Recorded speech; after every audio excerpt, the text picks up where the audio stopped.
Hello दोस्तों, ये कहानी मुझे मेरी माँ ने सुनाई थी। मेरी माँ एक छोटे से गांव से संबंध रखती हैं और ऐसा माना जाता है कि उस गांव में कुछ बुरी शक्तियों का वास करती हैं।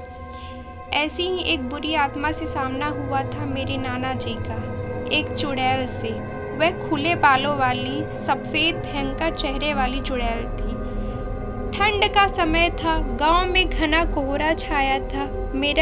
मेरे नाना जी एक सरकारी अधिकारी थे। वह रोज की तरह उस दिन अपना काम खत्म करके घर वापस जा रहे थे कि बीच में उन्हें कुछ काम याद आया। वो थोड़ा लेट हो गए।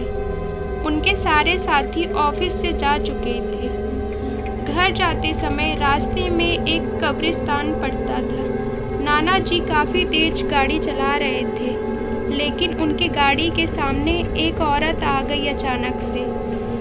नाना जी को अचानक ब्रेक लगाना पड़ा।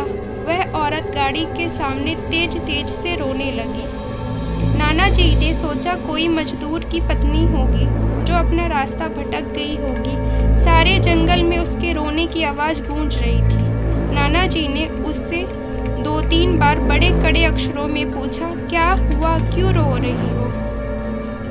नाना जी के बहुत बार पूछने पर भी उसने उत्तर नहीं दिया।